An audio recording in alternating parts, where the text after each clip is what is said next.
empreendemos. Isso não é um processo que fica restrito à sala de aula, que fica restrito às 8 horas por dia. Eu trabalho muito com inovação no instituto chamado César, passem lá, cesar.org.br, é um dos maiores institutos de inovação do Brasil, fica aqui em Recife, no Porto Digital. Eu sou cientista-chefe lá, e no César a gente costuma dizer que empreendedorismo e aprendizado são as duas fases que compõem o conceito de inovação, que é uma coisa que só funciona quando você se envolve com ela 24 horas por dia, 7 dias por semana, 365 dias por ano, sem sábado, domingo, feriado, dia santo, férias ou o que for. Porque senão verdadeiramente a gente não aprende, não existe aprendizado em tempo parcial. Recentemente a gente adquiriu talvez a noção, olhando para o nosso ao redor, para os nossos arredores, que a gente tinha que aprender rápido, pelo menos aprender mais rápido do que foi no passado. Mas a minha tese é que isso sempre foi assim, a gente sempre teve que aprender rápido. Se vocês compararem, vamos voltar talvez alguns 2000 anos, você está nas estepes da Ásia Central e você está lá na sua aldeia defendendo ela com lanças, né? E de repente aparece Átila, o Uno e a cavalaria. Quem não aprendeu a trabalhar cavalos e a competir com cavalos, na realidade a guerrear com cavalos instantaneamente, foi substituído na história da humanidade e não contou a história depois, né? Então esse negócio de aprender rápido sempre foi assim, e talvez a gente pudesse fazer uma pequena história disso, né? Em 1466 terminaram de copiar num mosteiro em algum lugar da Europa esse livro aqui, que tem a Odisseia de Homero. Como vocês podem ver, é uma obra de arte, né? Um livro desse levava, às vezes, décadas para copiar e para iluminar, para fazer a história em quadrinhos, né? Aqui tem Homero, cercado pelas musas, né? Pelas 8 musas, e pelos 4 senhores de barba, os pilares da sabedoria. Essa caligrafia daqui é de um cara chamado Johannes Rosas, grego, e os desenhos são do italiano Antonio De Nico. Isso é considerado, essa página que está à esquerda de vocês aí em particular, não dá para ver em todo o brilho dela, porque o projetor tira uma parte, é considerado uma das iluminuras mais belas de toda a história do livro. Nós estamos falando de 1466. A essa altura do campeonato, ainda tinha gente pintando o livro à mão e copiando o livro à mão. Vamos lembrar aqui que a prensa de Gutenberg é de 1440 e que a notícia de que ela existia se espalhou na Europa de uma forma absolutamente fantástica, e que é muito provável que ao redor de 1450 todas as pessoas que trabalhavam com livro em todos os lugares da Europa, fossem quem fossem, sabiam que existia uma forma mais rápida de fazer um livro do que essa. Daqui a pouco a gente descobre por que os livros continuaram sendo feitos assim, né? Se a gente olhar para aquele livro e contar a história dele, ou contar a história da história que está no livro, né? A Odisseia, que está consolidada naquele livro absolutamente brilhante, é um grande livro que nunca foi escrito, né? A Odisseia, em particular, é uma composição oral do século 8 a.C., que trata de eventos que se passaram, se é que se passaram, se não são lembros, no século 12 a.C. Ela foi consolidada como uma composição que muita gente sabia contar, mais de 400 anos depois dos eventos terem acontecido, então é muito provável que tenha muita mentira na história, né? Muita lorota boa, como diria Luiz Gonzaga, nós vimos aqui, e ela foi feita para ser ouvida, ela não foi feita para ser lida, né? Ela era de um formato completamente diferente, tá certo? E você tinha que ter tempo e paciência para ouvir a Odisseia, porque consolidada em livro ela tem 12.110 linhas, certo? E as pessoas que cantavam a Odisseia faziam basicamente o papel dos nossos poetas de cordel, dos nossos leitores de cordel nas feiras do interior. É por acaso daí que vem essa tradição. Um tirano em Siracusa resolveu pôr ordem na casa e sistematizar no século VI a.C., quer dizer, alguma coisa como 200 anos depois de ter sido escrito, ele resolveu que ia ter uma versão só do negócio, que estava muito bagunçado, todo mundo contava para ele, contava uma história diferente, e ele resolveu pôr ordem na casa e escrever uma espécie de uma Odisseia padrão, não é? Há fragmentos de papiro da Odisseia desde o século III. Então nós estamos falando entre os supostos eventos e os primeiros fragmentos aqui, nós estamos falando de 1500 anos para você achar essa coisa consolidada em papel. O que papel faz? Papel transmite conteúdos que estão em cérebros nessa época daí, né? Não tinha internet, não tinha máquina fotográfica, não tinha máquina de vídeo, não tinha sistema de arquivo. Então papel consolidava o que as pessoas pensavam. Então está aqui parte de um fragmento da Odisseia, copiado, obviamente, né? Parte do século III depois de Cristo. E a primeira edição impressa da Odisseia, que a gente chama da Lício Príncipes, foi feita em Florença, por gregos exilados na Itália, em 1488. Então, se a gente olhar aqui, né, você tem alguma coisa como 28, 26 séculos entre os eventos dos quais a Odisseia trata e a Odisseia propriamente dita, seguramente 23 séculos entre a composição começar a ser feita na época de Homero e a impressão dessa primeira edição.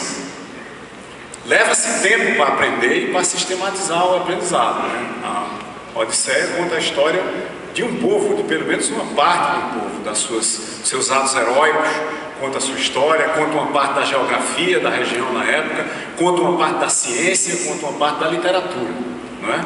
Então está aqui o texto que foi impresso por Demétrios Damilas e Demétrios Chalconclides, que aproveitaram o frontispício da primeira impressão da Odisseia para fazer uma declaração de liberdade da Grécia, que naquela época era colonizada, estava sob domínio de terceiros.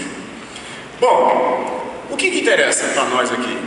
Nós estamos em época de mudanças, e eu estou relatando aqui épocas de mudanças, desde não ter livro nenhum, a ter livro copiado à mão, a ter livro impresso numa máquina revolucionária criada por Gutenberg e, obviamente, muitos outros na mesma época,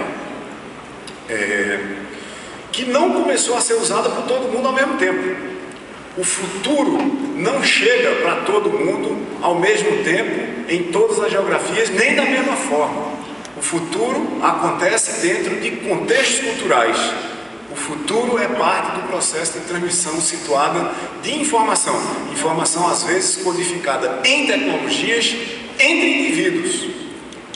Então, quando a gente olha para aquela primeira edição impressa, que teoricamente é uma boa sistematização da Odisseia, décadas depois daquela edição, tinha gente copiando a edição impressa e os erros da edição impressa. Quer dizer, gente que ainda não tinha acesso a máquinas impressoras como a de Gutenberg, copiava a edição impressa como se ela fosse de referência e os erros dela juntos, detonando o trabalho que tinha sido feito lá atrás por aquele tirano que queria sistematizar de uma vez por todas a Odisseia. Então, uma parte significativa do que a gente vê ao nosso redor, é isso que isso também quer dizer, não é necessariamente verdade. O fato de alguém dizer, ou de estar escrito num livro tão importante quanto esse, não quer dizer que a gente deva ler e acreditar. Se não houvesse senso crítico para perguntar se esse negócio faz sentido. Para comparar com outras fontes, todo mundo que copiou da primeira edição de Chalconclides copiou uma parte da Odisseia que estava errada. No caso de Gutenberg, o futuro também não chega de forma simples na maior parte dos casos, né? Quando foi em 1455, o capitalista de risco, Johannes Fust, que emprestou dinheiro para Gutenberg fazer suas primeiras impressoras, processou Gutenberg dizendo que ele tinha estragado o dinheiro todinho e conseguiu para si as impressoras e os sistemas de tipo de Gutenberg. Isso aqui é parte do processo que foi à época ao Supremo Tribunal do lugar onde ele estava e que faliu Gutenberg completamente, inclusive ele teve que mudar de cidade. O que isso também diz para a gente? Que os primeiros que tentam construir o futuro passam por dificuldades absolutamente não triviais. Até bem pouco tempo atrás, eu nem desconfiava que, Gutenberg tenha sido processado pelo principal parceiro comercial dele. 2, que por causa disso ele tenha falido. 3, que por causa disso a impressora na Europa, a impressora de livros, tinha se espalhado com uma velocidade muito maior do que se tivesse ficado pura e simplesmente nas mãos de Gutenberg. Porque foi justamente a falência dele que liberou geral, aparentemente, pelo que a gente estuda hoje em História da Inovação Tecnológica. Mas voltando e saindo dessa época aí, mais ou menos como o Brasil estava sendo descoberto, né, em 1480, 1450, por ali, vamos voltar alguns séculos. Vamos voltar para a época entre 1301 e 1328, quando esse cara estava exilado. Esse cara é Dante Alighieri, e enquanto ele estava exilado da cidade que ele tanto gostava, ele resolveu criar uma odisseia dele mesmo, né? Que obviamente, como todos aqui sabem, ele chamou de Divina Comédia. E para mim, a Divina Comédia, ou La Comédia, como se dizia na época, né, era um script que depois foi iluminado por dois. Como eu disse anteriormente, o principal inimigo do livro não é o livro digital. O principal inimigo do livro são as redes sociais, os jogos e mobilidade. Que, aspas, se a gente não tratar isso, vão ser também os principais inimigos dos processos de aprendizado. Entre os muitos jovens, para a gente ser mais radical, eu estou falando aqui entre as pessoas até 8 anos de idade, já é verdade hoje que 27% de todo o tempo de consumo de mídia está relacionado a smartphones, tablets e consoles de videogame, correspondendo a mais de 30 minutos de uso de computação num dia típico. Eu estou falando de crianças entre 0 e 8 anos de idade, que de repente os pais, ao invés de dar uma chupeta, dão um iPhone. Como foi que a gente chegou aqui? Se a gente olhar, fizer uma avaliação de 100 anos de tecnologia para pessoas, a gente vai descobrir que quem nasceu lá no começo do século, até 1925, nasceu na era do impresso. Meu pai nasceu em 1925, por exemplo. Ele nunca se acostumou a ler jornal na internet. Ele leu jornal de papel. Quem nasceu entre 25 e 45 nasceu na era do rádio, né? Na época de Marlene, Emilinha, assim por exemplo. Eu nasci aqui, nasci em 55. Em 1970 eu vi o Brasil ganhar a Copa do Mundo do México pela TV ao vivo. E eu fui fazer engenharia eletrônica para aprender a projetar televisão, de tão importante que isso foi para mim. Mas de lá para cá, na década e meia seguinte, a 65, começou a era do digital. Os computadores pessoais começaram a aparecer na vida da sociedade ao redor de 1985. A galera que nasceu aqui tinha 5 anos, no mínimo, 15 anos, 25 anos no máximo. Depois a gente começou a viver intensamente uma era de internet. Quem nasceu em 1990, quando tinha 15 anos de idade, em 2005, ou tinha internet em casa ou ia para uma lan house. Nessa época o Brasil tinha mais de 120 mil lan house no levantamento feito pelo Sebrae. Nessa última década e meia, nós estamos vivendo a era da mobilidade. Ou todo mundo tem um celular, ou tem mais de um celular. Não existem pessoas que não têm celulares. Eu aposto que você não conhece ninguém que não tem nenhum.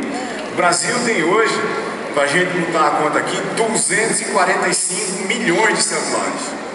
Há mais de um celular por pessoa. O Brasil tem um número de celulares por pessoa igual à Europa Ocidental, que é a região economicamente mais equilibrada e mais rica do mundo. 245 milhões de celulares. A nossa previsão para o ano da Copa 2014 é que vai haver no Brasil mais de 100 milhões de smartphones.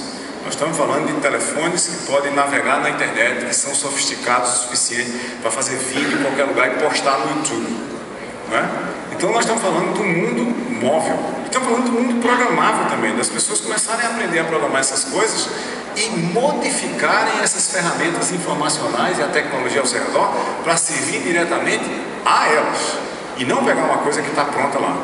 Então, quem nasceu de 1990 para cá, vive num espaço de conectividade digital, móvel e programável, e isso não tem volta.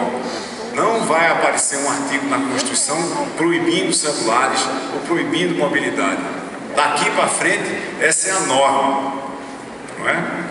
Esse mundo digital, conectado, móvel, programável, por sua vez, é um mundo de fluxos. É um universo que o Manuel Castells descreve como o espaço-tempo, onde a gente vive realizando sequências de trocas e interações propositais, repetitivas e programáveis.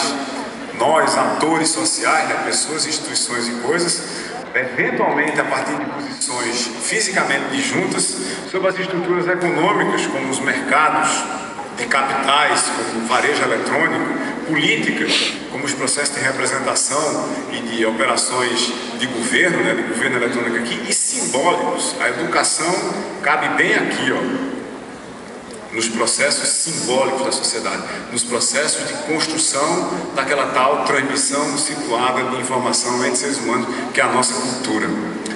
Nesse digital conectado, móvel, programável, pessoas interagem com pessoas, com instituições, com coisas, coisas interagem com coisas. A sociedade toda se conecta. Primavera Árabe foi um exemplo disso. Vai da Primavera Árabe ao protesto de Casa Forte no fim de semana passado. A articulação política nas redes sociais, a articulação da representação, ou a cobrança da representação política nas redes sociais. Isso também não tem mais volta. Você não vai mais desconectar as pessoas. Seria como desconectar a energia elétrica, não é? Isso nos leva ao que a gente podia chamar do parêntese de Gutenberg.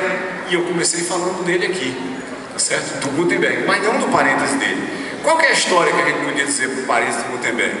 Podia dizer que lá atrás começou a aparecer uma história chamada texto, que depois virou impresso de alguma forma e que finalmente apareceu no formato livro, que durante séculos foi o sustentáculo dos processos de codificação de conhecimento para distribuição posterior pelo sistema educacional. Se a gente for botar data nisso, o texto ele aparece mais ou menos da forma como a gente conhece hoje, em 1500 a.C. A impressão aparece na Coreia e na China em 1040 da nossa era.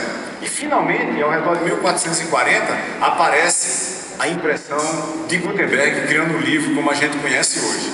Ora, isso foi há quase 600 anos, não é? Esse aqui era o primeiro alfabeto, esse aqui chama Linea B, a primeira linguagem para a qual tinha um alfabeto parecido com o que a gente tem hoje. Só para a gente comparar, em todas essas primeiras linguagens pós-cuneiformes, a primeira coisa que foi registrada na linguagem não foi uma história, foi uma tabela de quem tem o que e deve o que a quem.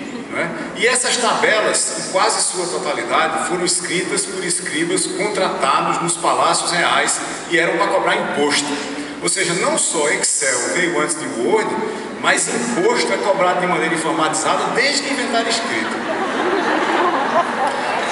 O que esse parêntese de Gutenberg tem dentro dele? E por que se importa com o processo educacional? Dentro do parêntese de Gutenberg tem um cara chamado autor, que também não aparece de uma vez, nem no mesmo lugar e com a mesma pessoa. Quando a gente olha para 1600 na Inglaterra e Shakespeare imprime os sonetos, está na capa que o autor é ele, ó. Sonetos de Shakespeare, nunca antes impressos por fulano aqui embaixo, tá certo? Mas veja que coisa estranha, em 1622 se faz uma reimpressão de Romeu e Julieta, que era teatro. O teatro está associado à performance. E o que está escrito aqui é uma excelente e conceituada tragédia, ou a excelente e conceituada tragédia de Romeu e Julieta, parará, como encenada pelo Lord Hunsdon. Não tem o nome de Shakespeare em lugar nenhum. Ou seja, o mesmo cara, no mesmo espaço-tempo, aliás, muito tempo depois, quando já devia estar claro que tinha um autor, era claro que tinha que ter autor para soneto, mas não era claro que tinha que ter autor para teatro, porque teatro era performance. De novo, o futuro ou as normas dele não chegam para todo mundo ao mesmo tempo, nem para a mesma pessoa ao mesmo tempo, no mesmo contexto. Não é? Esse parênteses de Gutenberg, antes dele a gente tinha uma economia ou uma sociedade de performances. Desculpa. A gente tinha uma economia ou sociedade de performances. Homero era performance pura. Ele fez a Odisseia para ser ouvida, não foi para ser lida. Dentro desse parêntese de Gutenberg, nós estamos falando na era da composição. Eu escrevo uma coisa para ser vista, para ser lida. E depois disso aqui, que é o que a gente está começando a viver agora, a transição desse parênteses, a gente não sabe o que é que está lá. Então, dentro do parênteses, voltando à nossa norma, talvez a nossa norma educacional, nós estamos falando da composição original. O original tem um valor muito grande. E nós não só estamos falando dessa composição original, mas estamos falando da recepção passiva da performance correspondente à composição. O aluno deve prestar atenção no que o professor está dizendo. Não é? Nada de fazer bagunça na sala de aula, porque todo mundo quer do que eu estou falando. Não é? E aí, como é que é a cobrança disso? A reprodução do original, a busca da perfeição na cópia. Quem fizer tudo exatamente do jeito que eu disse, tira 10. Eu tenho ouvido histórias de terror de alunos que têm tido pontos cortados em prova de pós-graduação porque não responderam uma questão na pós-graduação exatamente como o professor disse na sala, e o professor estava cobrando reprodução perfeita da performance e da recepção passiva. Esse conjunto de valores é insustentável. É absolutamente insustentável, porque se antes a gente tinha uma era de recriação, de recreação do coletivo, do contextual, do instável, do tradicional, associado à performance sem o livro, e com o livro a gente tem o original, o individual, o autônomo, o estável, o canônico, fundamentado na composição. Depois disso acontece um conjunto de coisas colaborativas, co-criativas, cooperativas, que não tem nada a ver com o que estava acontecendo aqui dentro. Sempre a gente pega coisas dos lugares, mistura, a gente toma emprestado, a gente reformula, a gente redesenha, a gente reescreve, a gente se apropria do mundo ao redor. Esse aqui é o mundo da internet. Ele é talvez uma combinação de performance, mudança e composição ao mesmo tempo. Esse mundo daqui está vivendo um conflito fantástico com esse daqui. Por quê? Porque é muito fácil você fazer uma pergunta de qual é a capital do Madagascar e o seu aluno pergunta para a Wikipedia. Na Dinamarca hoje é permitido fazer prova de segundo grau num número muito grande de escolas ligado na internet. Só não pode perguntar para outra pessoa. Você não pode consultar outra inteligência humana. Mas se você disser qual é a população do Brasil e o cara achar o site do IBGE, ele lhe dá com precisão de um habitante. Nesse minuto aqui era tanto, de acordo com o site do IBGE. É permitido fazer isso. Que tipo de pergunta aí eu tenho que fazer nesse novo cenário? Se os meus alunos estiverem estudando a geografia, a sociologia das populações, a pergunta para eu fazer é alguma coisa: como é, ou na sua opinião, como decresceu e por que decresceu a taxa de fertilidade brasileira nos últimos 30 anos? Essa pergunta não está respondida trivialmente. E se eu pedir a opinião do cara, ele não pode simplesmente copiar do site.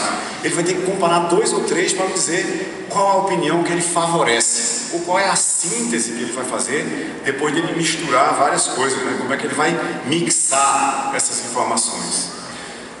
Tem exemplo de outros parênteses na sociedade para a gente comparar? Tem um monte, porque parênteses são plataformas de compatibilidade. O livro e o livro na escola são parte de uma plataforma de compatibilidade. Outras plataformas são o Crescente Fértil, a região do Iraque, do Egito, do Líbano, que foram as regiões mais ricas do mundo.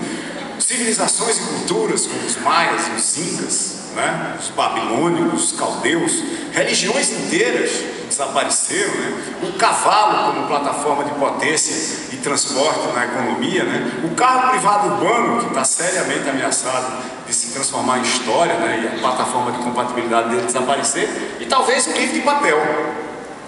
O livro de papel como códice, como forma da gente simbolizar a codificação do conhecimento até aqui. Eu, em particular, acho que ele será peça de museu bem antes de 2050, talvez antes de 2030, em algumas civilizações, sociedades e culturas. E o que é que a escola tem a ver com isso, né? Porque, tecnicamente, a gente não é editor aqui, não está aqui para falar de escola, mas o livro tem um papel tão central na escola, tem tanta coisa que circula ao redor dele, que eu acho que quase a escola circula ao redor do livro e o processo de aprendizado circula ao redor dele, e tem circulado assim por muito tempo. Acontece que a gente conectou tudo, a escola também. A escola se transformou numa escola digital, todas as escolas. Estudantes da escola pública recebendo tablets, as centenas de milhares, onde todos os professores já têm tablets. O mundo está todo conectado, toda a informação do mundo, principalmente se você não lê só português, se você souber manipular os instrumentos informacionais ao seu redor, está em algum endereço na sua casa, está em algum endereço virtual que acontece como concreto na sua sala de aula, não é? Mas acontece que, infelizmente, o que a gente está fazendo em boa parte é pegar o livro de papel e jogar da mesma forma dentro, por exemplo, do tablet. É pegar como se o site de uma universidade como a USP fosse um grande almanaque e jogar ele dentro de um meio digital para simplesmente tornar isso mais fácil da gente carregar. E a mudança e a transposição técnica, tecnológica da sociedade da informação é muito mais radical do que isso. É muito mais radical do que simplesmente pegar uma sala que tem um lugar para a gente projetar informação e onde a gente falava de livros o tempo todo e de repente a gente poder projetar os livros diretamente no quadro. Ao invés de a gente copiar, a gente projeta o livro diretamente, que é o que essa professora aqui está fazendo. Mas eu já projeto direto o livro, o aluno tem um livro, não precisa copiar, significa que ele lê direto o livro e eu não tenho mais papel na sala de aula se eu só fizer isso. Não é? O que eu quero? Nós queremos a atenção que esses caras estão dando a uma bolinha bem pequenininha que vai girar aqui. Quando essa bola cair, vocês sabem o que acontece, vocês viram isso nas Olimpíadas de Inverno, é um jogo de hóquei sobre patins. Todo mundo prestando atenção numa bola bem pequenininha, quase transparente, que vai rolar no meio desse gelo aqui. Na hora que ela cair aqui, o mundo se acaba. O grau de concentração desses caras, o envolvimento deles com essa bola, é igual ao envolvimento desse cara com essa bola. Toda vez que eu olho para essa foto, eu rezo uma missa inteira. Eu vou pensar em rezar novenas agora, para os meus alunos se envolverem com o que eles têm que aprender, com a mesma intensidade que esse cara está envolvido com essa bola. Sem que você precise fazer isso. Não é? Você quer premiar os garotos, e aí você cria uma cultura que você diz o seguinte, ó, se você não tirar nota boa, você não pode ir para a escolinha de futebol. Quando na realidade o que o menino quer ser é analfabeto, jogar videogame e jogar futebol. Nada a ver, essa escolinha de atleta nota 10, isso é uma mega farsa monumental, tá certo? Você está comprando o tempo dos meninos que verdadeiramente querem jogar bola, dizendo que se ele não tirar nota boa, ele não pode jogar bola. Mas no fundo tem uma enganação correndo aqui e a gente sabe que tem, não é? E a gente sabe também que a gente pode mudar o sistema sem usar tecnologia nenhuma, ou pelo menos nenhuma grande tecnologia de informação e comunicação, para envolver os meninos em times. Isso aqui é um time que está resolvendo um conjunto de problemas com cartelas no chão. Não precisa ser um processo onde eu vou colocar um cara sozinho, isolado, ele e a internet. Isso é muito pior do que isso aqui. O fato de ter internet nessa segunda imagem resolve muito menos problemas do que eu aliar pessoas para trabalhar colaborativamente na resolução de problemas. Essa dinâmica que tem nessa imagem aqui é uma dinâmica muito pobre, não é? Eu tenho monitores de alta resolução, computadores potentes, crianças com fone de ouvido para isolar elas umas das outras, cada um no seu computador, cada um perdido no seu próprio universo virtual, talvez para nunca mais voltar, que é a mesma coisa. Vejam que essa chinesinha está desesperada e ninguém ajuda ela. Ela lascou-se total, ela está perdida ali. Cadê que alguém se levanta para ajudar? O que está rolando aí? É todo mundo com tablet, tudo chique, né? Aqui você tem o cúmulo dos cúmulos, né? Isso é uma escola na China, e você vê que aqui a coisa é muito mais complicada. Primeiro, isso é um jogo. Como é um jogo, todos esses alunos aqui sabem exatamente o que fazer, não precisam do auxílio de ninguém. É só deixar com eles que eles resolvem. Mas tem 1, 2, 3, 4 professores para atrapalhar. E eles estão projetando o jogo aqui, atrapalhando os meninos. Então, e as meninas também, né? Então, no fundo, é um negócio totalmente de cabeça para baixo essa história. De cabeça para cima está isso aqui, ó. Educação em casa, não é nem na sala de aula, nos Estados Unidos, com as mães e pais se envolvendo com os garotos para resolver um problema de robótica, de eventualmente fazer, por exemplo, que esse robozinho aqui saia desse quadrado. Se ele tiver achar essa linha daqui, ele não pode passar, ele tem uma câmera embaixo, mas na hora que ele fizer isso várias vezes, ele tem que ter uma rota aqui, porque senão ele fica girando perdido aqui, né? Ele não pode ficar fazendo assim só aqui, porque ele não sai nunca. E alguma hora ele tem que achar por onde sair, que é esse lugar aqui, não é? Olha o envolvimento dessa garotada unicamente porque eles conseguiram fazer um robozinho de brinquedo seguir uma fita crepe colada no chão, não é? Olha a cara de preocupação desse aqui, porque o guindaste deu errado. E olha a satisfação desses, porque o deles deu certo. É esse grau de envolvimento que a gente quer nesses tais fluxos do digital conectado móvel programável, que captura a linguagem dessa galera que quer verdadeiramente aprender. Todos eles querem aprender, certo?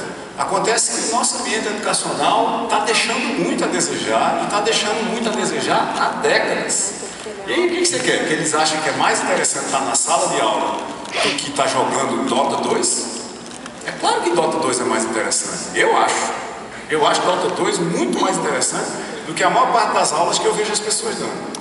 Claro que as crianças vão achar, elas estão em rede, elas estão conectadas. Se antes a gente detinha o controle, porque eles não tinham para onde ir, e a gente era professor, e o centro dizia para as bordas o que era que tinha que acontecer. E na minha época, eu não sei nada de você, mas na minha, e do Dr. José Experimento, tinha palmatória. Era bronca pesada. Preste atenção, eu levo porrada.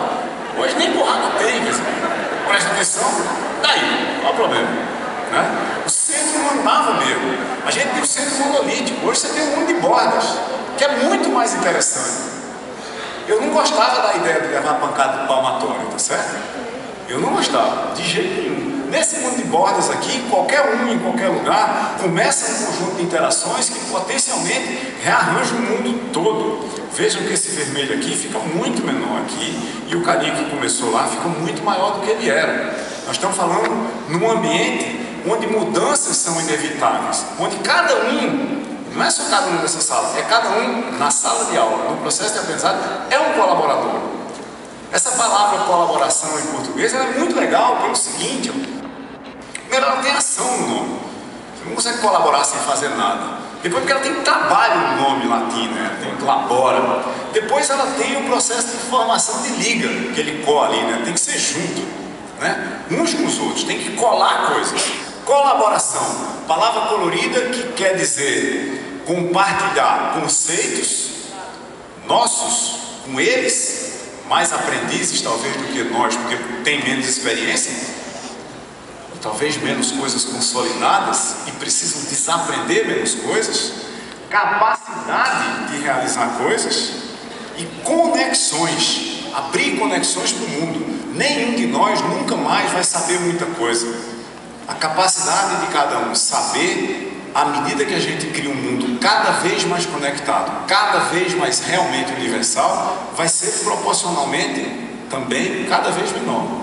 Para ter esse negócio funcionando, de conceitos, capacidades e conexões, a gente tem que ter curiosidade sobre o mundo ao nosso redor, especialmente curiosidade sobre as coisas que a gente desconfia que a gente não sabe. Ao invés de tentar consolidar um mecanismo que a gente confia absolutamente. Mas a gente tem que confiar na gente também.